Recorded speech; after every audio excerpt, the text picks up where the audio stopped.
Hold it! Bad audio quality. If you're not into that, I suggest you use an earphone or headphones, cause it's very bad. But please enjoy. As always, stay awesome. Hey fellas, welcome to Phoenix Wright Ace Attorney. We're gonna play the whole game. I think we are going to play the whole trilogy if we can fit this. And I'm not gonna blabber anymore. Let's go, new game, and we're gonna make the case the first turnabout. Let's go. And I think I like this game because this is the kind of game that I like. Very mysterious and yet has very good story. And I think that is the game for me. And this is why I love Phoenix Wright Ace Attorney so much. Because it makes you think. And I really love the dialogue and characters. So here we go. I've gotta find someone to pin this on. Someone like him. I'll make it look like he did it. Man, I love the character so much. August 3, 9:47 a.m. District Court Defendant Lobby 2. Boy, am I nervous. Right. Oh, hiya, Chief. Phew, glad I made it on time. Well, I have to say, Phoenix, I'm impressed. Not everyone takes on a murder trial right off the bat like this. You see, in the true law court, that is not gonna happen. Cause if it's a murder trial, no defense attorney is gonna take that when you are a rookie. So it takes years to master being a defense attorney. It says a lot about you and your client as well. Thanks. Actually, it's because I owe him a favor. A favor? You mean you knew the defendant before this case? Yes.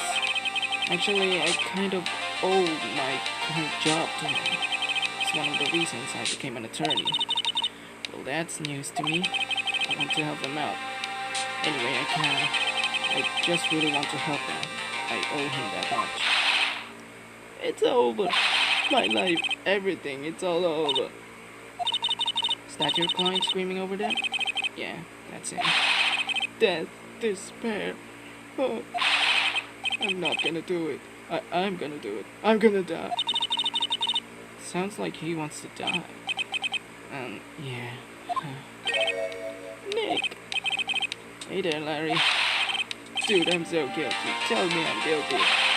Give me the death sentence. I ain't afraid to die. What? What's wrong, Larry? Oh, it's all over. I'm finished. Finished.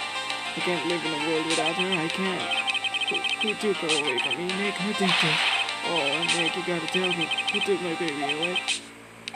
The person responsible for your girlfriend's death? The newspaper says it was you. My name is Phoenix Wright. Here's the story.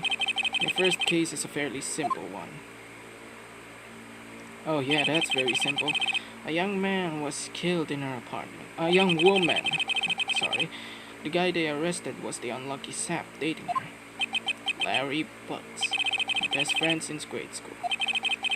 Our school had a saying, when something smells, it's usually the Butts.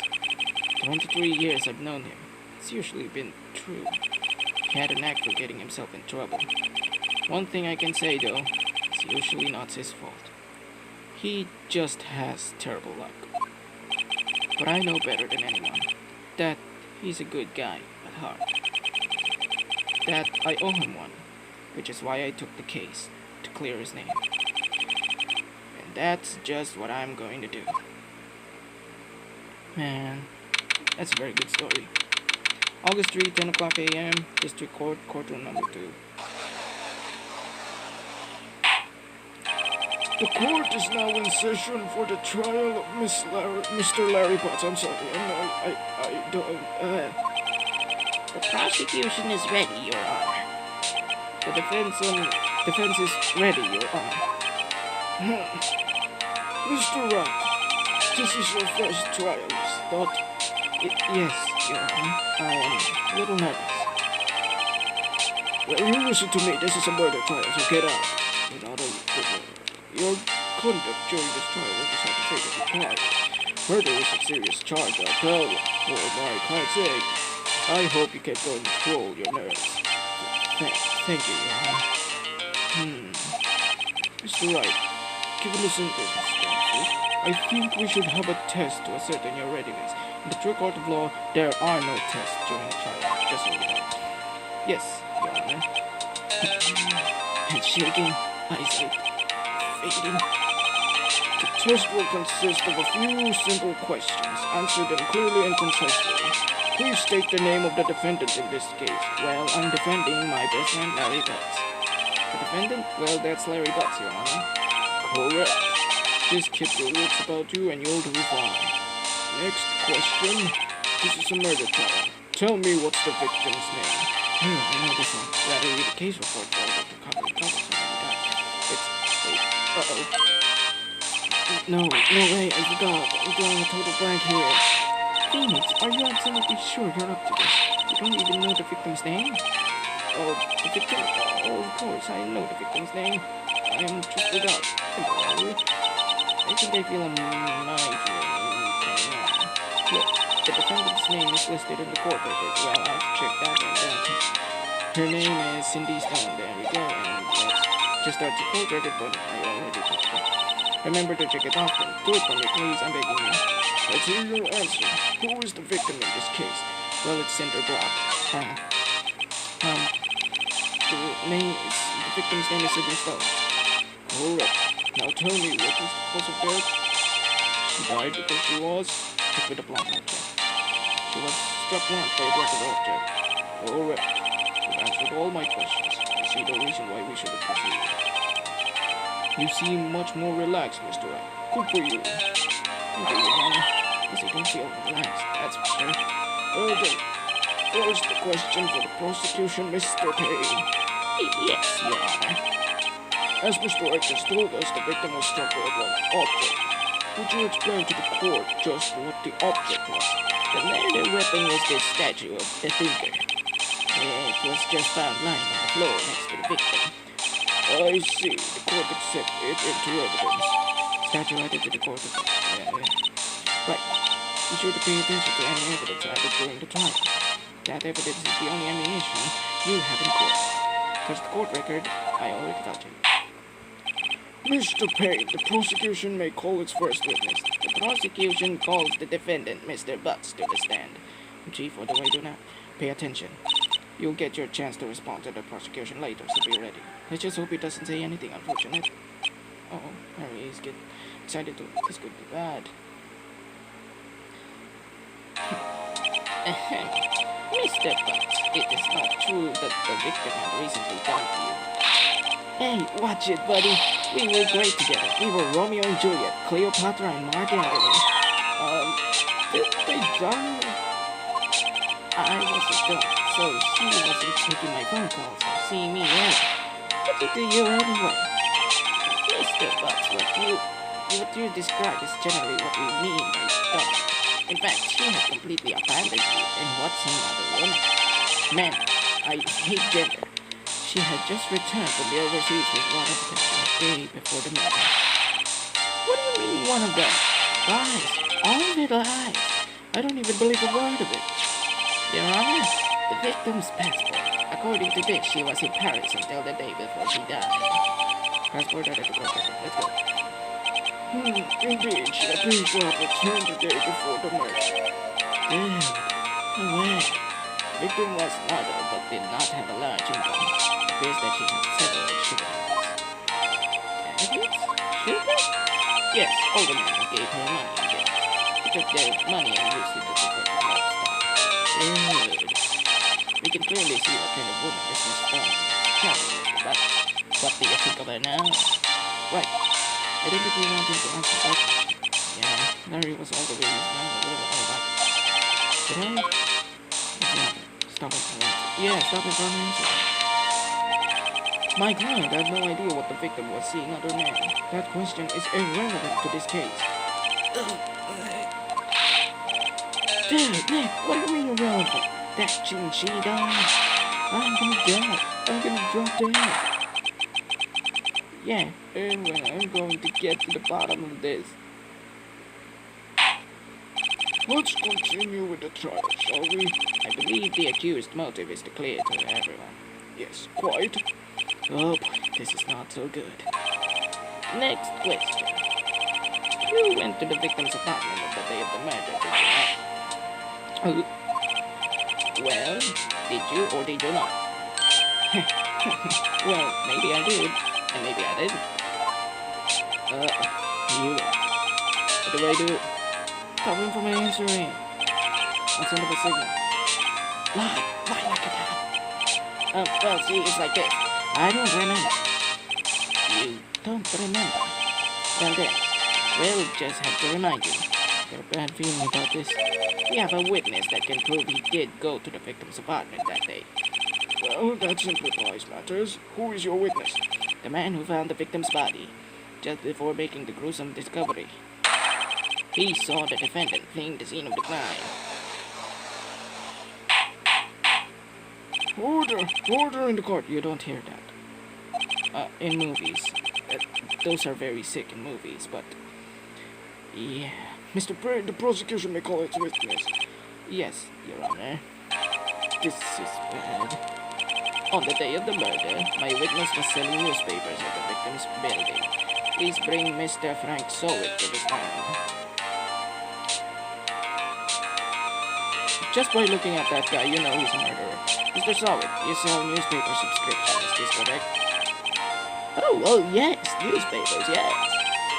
Mr. Sowit, you may proceed with your testimony. Please tell the court what you saw on the day of the murder.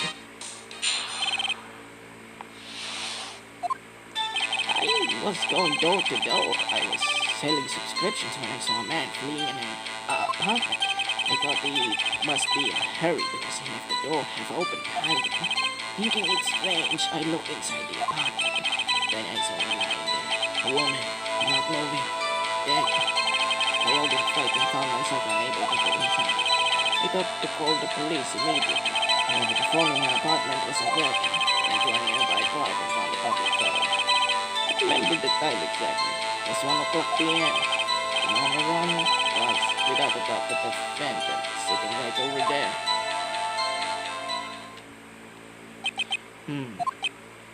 Larry, why didn't you tell the truth? I kept defending against a testimony like that. Incidentally, why wasn't the phone in the victim's apartment working? Your Honor, at the time of the murder, there was a blackout in the building. Aren't phones supposed to work during the blackout? Yes, Your Honor. However, some cordless phones do not function normally. Well, the phone that Mr. Sowit used was one of those.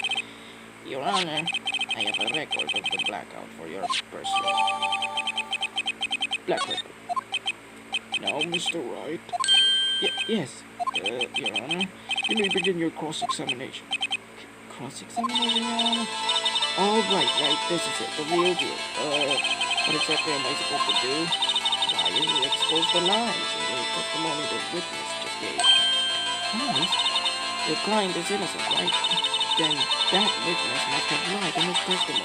Or is your client really guilty? How do I prove it now? You hold the key. It's the evidence. Compare the witness's testimony to the evidence advanced. There's bound to be a contradiction in there. First, find contradiction between the court records. Then, once you find the contradicting evidence, present it and rub it into the witness's face. Okay, that's the court record button. And point out contradictions in the testimony. Okay. Cross-examination. I was going door to door selling subscriptions when I saw a man fleeing an apartment. Hold it. Isn't a man leaving an apartment a common sight? I find it odd you would take notice of him. I don't know, he just seems strange to me, that's all. Like he was mad and yet frightened at the same time. Just like a criminal fleeing at scene of the crime. The defense requests that the witness refrain from conjecture. Of course, what the witness means is that the man he saw looked suspicious. So what happened next? I thought he must be in a hurry because he left the door half open behind him. Half open, you say? Yes, the door was open halfway, yes. I watched for a moment, but no one came to close the door. That's odd in a big city like this, I thought. I see. And what happened next? Thinking explains, I looked inside the apartment. What gave you the idea to do that? Well, the door was half open, you see. Isn't it only human to want to peek? We climbed mountains because they are. It's the same thing. True, words have never been spoken. Anyone would look inside. Why did pain cut him off so quickly? So you looked into the apartment. What happened next? I saw her. Lying there. Woman. Not moving. Dead. Are you sure she was dead? Well, I guess I wasn't. But she wasn't moving at all and there was blood everywhere. Guess that would look fatal anyway. Very well, what happened next? I quailed in fright and found myself unable to go inside. Yeah, hold it. So you didn't touch anything in the apartment? Yes, no, nothing. Okay, what happened next? I thought to call the police immediately. You thought to call the police? Doesn't that mean you didn't actually call them? Please, listen to the rest of the testimony. You thought to call the police. What happened next? However, the phone in her apartment wasn't working. The phone in her apartment wasn't working? Yes, no, it wasn't right. But you said you didn't go into the apartment, or did you? That, I can explain that. There was a cordless phone in the shelf in the entranceway. I reached inside and tried using that to call. That phone wasn't working, correct? What happened next? I went to a nearby park and found a public phone. Why use a public phone? Well, you see, I don't have a cell phone. And being in the middle of the afternoon, there was no answer at the nearby apartment. What time do you call again? I remember the time exactly. It was 1 o'clock p.m. 1 o'clock p.m., are you certain? Yes, absolutely. Seems really confident. 1 p.m.? Right. Isn't that strange to you? Wait, what? 4 p.m. 4 p.m. Oh, wait. I got it. Present some evidence to contradict it. I remember the time exactly. It was 1 p.m. But the Cindy's autopsy report said it's 4 p.m. Objection! You found the body at 1 p.m.? You sure? Yes, it was 1 p.m. for certain. Frankly, I find that hard to believe. Your statement directly contradicts the autopsy report. The autopsy notes the time of death at sometime after 4 p.m. There was nobody to find at 1 p.m. Let's go. Phoenix Wright, please stop. How do you explain this 3-hour gap?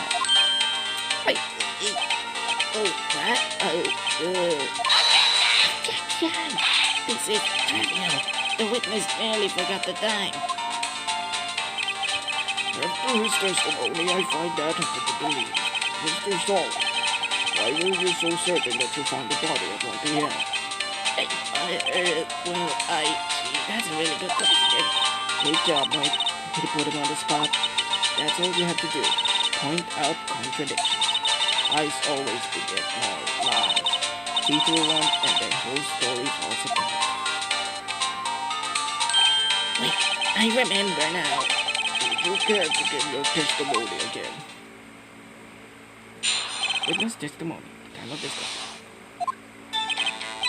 You see, when I found the body, I heard the time. There was a voice saying the time. It was probably coming from the television. But it was 3 hours off, wasn't it? I guess the victim must have been watching a video of a taped program. That's why I thought it was 1 p.m. Terribly sorry about the misunderstanding. I see. You heard a voice saying the time on a taped program. Mr. Wright, you may cross-examine the witness. Right, you know what to do. I've got this one. You know me. Phoenix Wright, Ace Attorney. You see, when I found the body, I heard the time. Hold it. You said heard. Yes, heard. All I saw was the body lying there. I didn't think to look at anything else, least of all my watch. Isn't that a little strange? So you're saying you heard something, but if you were so shocked by the body, you wouldn't hear anything at all. Objection! The witness did say he actually heard the time. It's ludicrous to suggest he wouldn't hear anything. I have to agree with the prosecution. Witness, continue your testimony. There was a voice saying the time. It was probably coming from the television. Are you sure it was a television or not? A radio? Well, no, guess it might have been a radio. Incidentally, there was no radio in the premises. There was only one large television. Right. I can't put my finger on it, but something about this seems fishy. Something about heaving the television. Well, he said there was a blackout, so... Well, I'm a person. Oh, and 3 hours off, wasn't it? Actually, like, objection? I'm sorry. I'm not gonna do that. Hold it, right there. The prosecution has said there was a blackout at the time of the discovery, and this record proves it. Wait. You couldn't have heard a television or a video.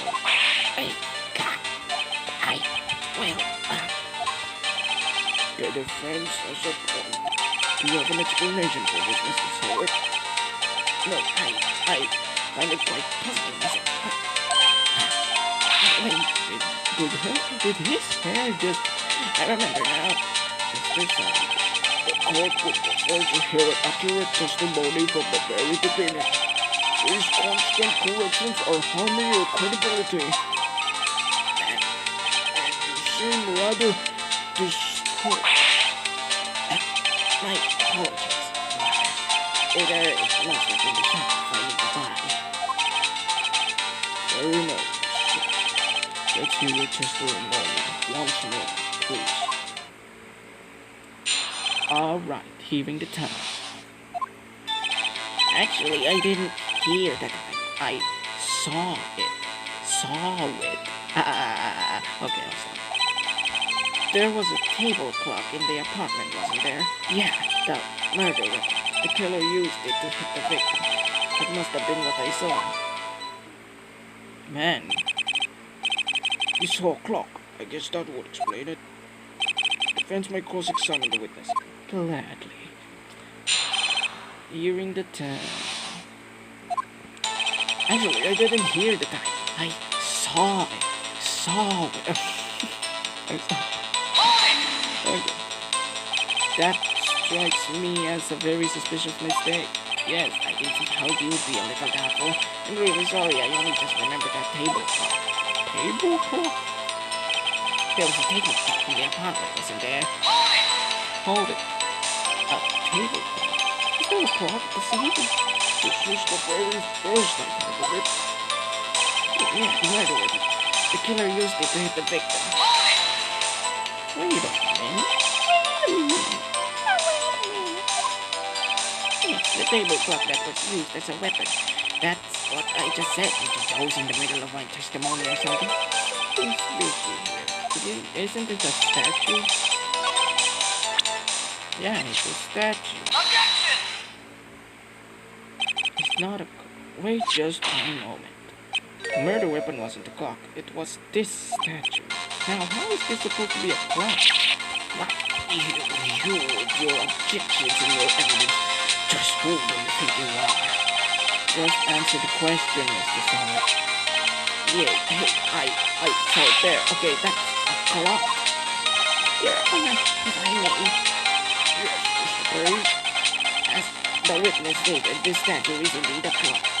But not just a switch, you just tilt it and it says the time out loud. It doesn't look like a clock, as admitted it is a statue. My apologies. Oh shit. So the murder weapon was a table clock after all. Well, Mr. Wright, it appears that the witness's testimony was correct. This is a clock. Do you have any problems with his testimony now? I have a problem, Your Honor. There is a gaping hole in the witness's testimony. The only way he could have known the weapon was a clock is so to hold it in his hand. Yet the witness testified that he never entered it. Clearly a contradiction. Indeed, the witness knew it was a clock because he went to the apartment. You're lying. You were inside the apartment on the day of the murder. Oh yeah? Prove it. Prove I went in there. I'll do better than that. I can prove you were the one who killed her. You struck her with a clock, and the shock of the blow triggered the clock's voice. That was the sound you heard. Order in the court. Intriguing. Please continue, Mr. Wright. Yes, Your Honor. This mystic song. The song must have left quite an impression on you. Understandable, since the murder weapon spoke as just the victim. That voice was burned into your mind. That's why you were so certain about the crime. Jane, what's the meaning of this? This is all baseless conjecture. Baseless? Just look at the witness's face. Would the witness care to elaborate? Did you strike the victim with a clock?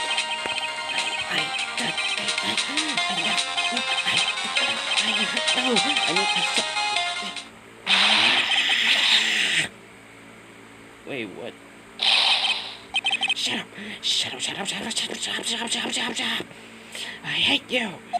It was him. I tell you, I saw him. He killed her, and he should burn. Burn! Give him that. Order in the court, I say. Your Honor, a moment, please. There isn't a shred of evidence supporting the defense's claims. Mr. Wright, Your Honor, you claim the sound the witness heard came from the clock. Do you have any evidence? The whole case is riding on this. I better think it through carefully. Yes, Your Honor.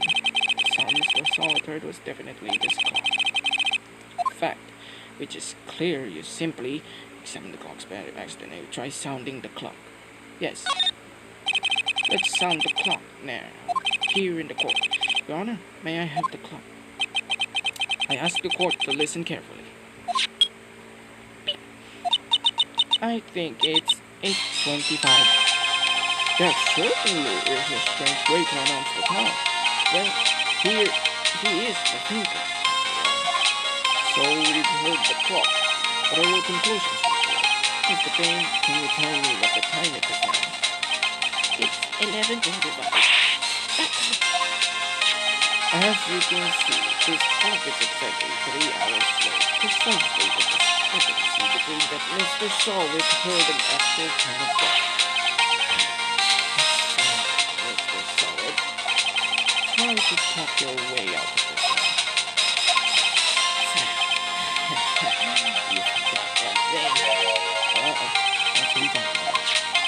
Well, it makes me realize that this clock is running 3 hours slow. Means nothing. How do you know it's running 3 hours slow on the day of the murder? If you prove that, you don't have a case. He's right. How am I going to prove that? I was so close. Mr. Wright, it seems you lack the critical evidence to support your claim. Yes, Your Honor. Since I cannot let you indict the witness. Fortunately, this ends the cross-examination of Mr. Frank Solid. I come all the way down here to testify, and look what happens.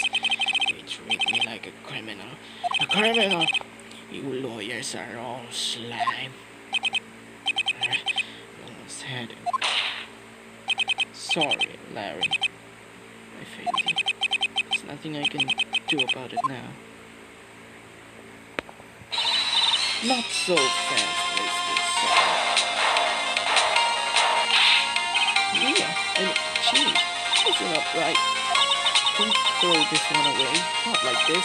Think. But Chief, it's over. You prove the cop was slow the day of the murder. Yeah, but I can't prove that. Well, yes, but that doesn't mean you can't stay away and try thinking out of the box. Don't waste time doubting the facts and see the clock is 3 hours slow and think through it. Ask yourself, why was the clock 3 hours slow? Figure out the reason and you'll have the truth. Right? Can you think of a reason as to why the clock would be 3 hours slow? I'ma do it. Wait, maybe I can prove it. You must have evidence somewhere that can prove it, right? Find it and link them here. Well, Mr. Wright, you say the clock was already running slow on the day of the murder. You found evidence to support this claim? We didn't present the passport, so I guess that's it. Of course. There's a piece of evidence in the court that can provide my claim beyond the point. Let's see if we this one off. Let's see this evidence that proves why the clock was running slow, and I'm gonna present the passport. Yeah, you did it. The victim had just returned home from abroad the day before the murder. As we all know, the time difference between here and Paris is 9 hours. When it's 4 p.m. here, it's 9 a.m. of the next day. The clock wasn't 3 hours slow, it was 9 hours fast. The victim had reset her clock since returning home. That's why the time you heard when you shoved her dead in the apartment was wrong. Proof enough for you, Mr. Solid, or should I say, Mr. Did It? Yeah.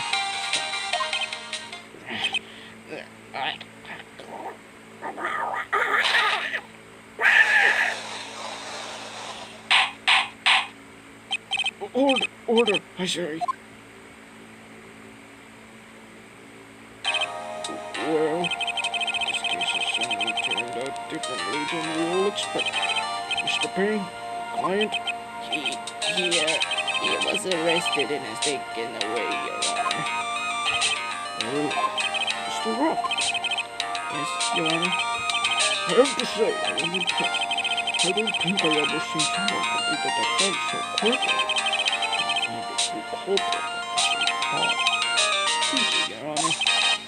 At this point, this is only a formality court.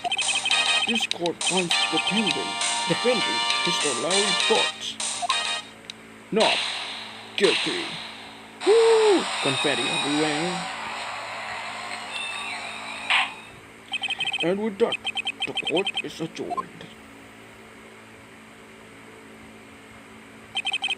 Turns out that Frank saw it was a common burglar. He posed as a newspaper salesman to check and see when people were out of the house that day. When Larry went to her apartment, the victim wasn't home. After he left, Mr. Soviet let himself in to do his dirty work. While he was searching for a place, the victim returned. Flustered, Mr. Soviet grabbed the nearest blunt object he could find.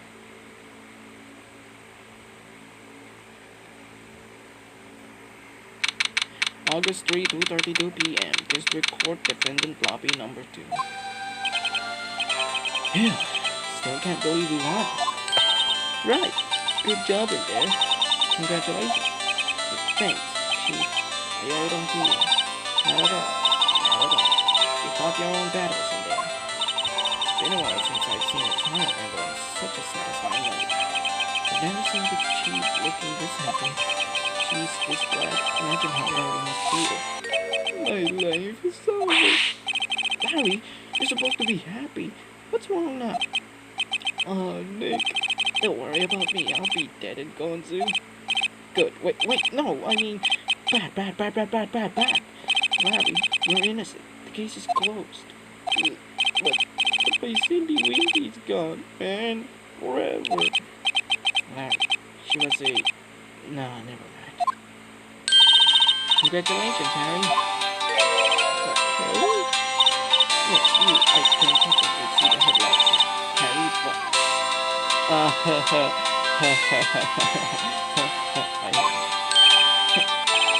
thanks. I really owe you one. I won't forget this, ever. To celebrate dinner, movie, my treat. Oh, no, I couldn't. Hey, I was the one who got you off the road. Oh, hey. Here, take this. It's a present. A present? For me? Wait, isn't this the evidence that... Actually, I made this clock for her. I made one for her and one for me. Really? You made this? Well, thank you. I'll keep it as a memento. Yo, Nick. Can you believe it? I was so into that. And she was just playing me for a fool. Don't that make you wanna just cry? Larry. Are you so sure? Excuse me? I think she bought quite a lot of you know. You know you gotta sympathize with me, okay? Oh, not sympathizing, right? Isn't that right? Don't you have something to show your friend? Something that proves how she felt about him? Huh? Oh, yes, right. What the hell is she talking about? Here you go, Larry. My defense attorney badge. Ooh. It's okay, Nick. Don't worry about it. Forget about it soon. Hope I'm gonna head home. Thanks for coming, There's definitely something I think to show you. Right? I hope you see the importance of evidence now. Also, hopefully you realize things change depending on how you look at them. People too never really know if our clients are guilty or innocent. All we can do is believe in them. In order to believe in them, you have to believe in yourself. Right? Listen, learn, grow strong. Never let go of what you believe in. Never. Well, I think our work here is done. Shall we be off? Yeah, I guess so. Say, how about dinner? Mommy? We'll drink a toast to innocent lives. Yeah. Oh, speaking of that, you were saying part of why you became a lawyer was because of him? Yeah, part, at least. You'll have to tell me more about it sometime. Maybe, over drinks. And so my first trial came to a close. Larry slapped me on the back and said, "Gee, Nick, it's good to have friends, but I'm pretty sure he's not going to pay me, unless you count the clock he gave me." I didn't know it then, but that clock was soon going to be at the center of another incident, and my promise to tell the chief about me and Larry, foreshadowing, aw yay, would be one promise that I wouldn't be able to keep. The end.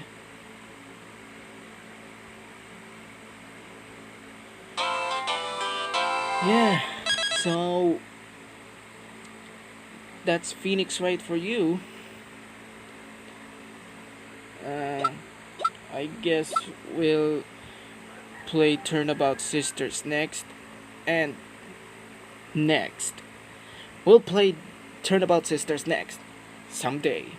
And I hope you guys enjoyed this video. Please, I'm not gonna please leave a like, cause that would be, I'm not asking for it, cause it's just this, a playthrough of me voice acting all of these characters. It's not that special. So yeah, if you enjoyed, just enjoy it, just indulge the video, and I'll see you again next time. Roll the outro.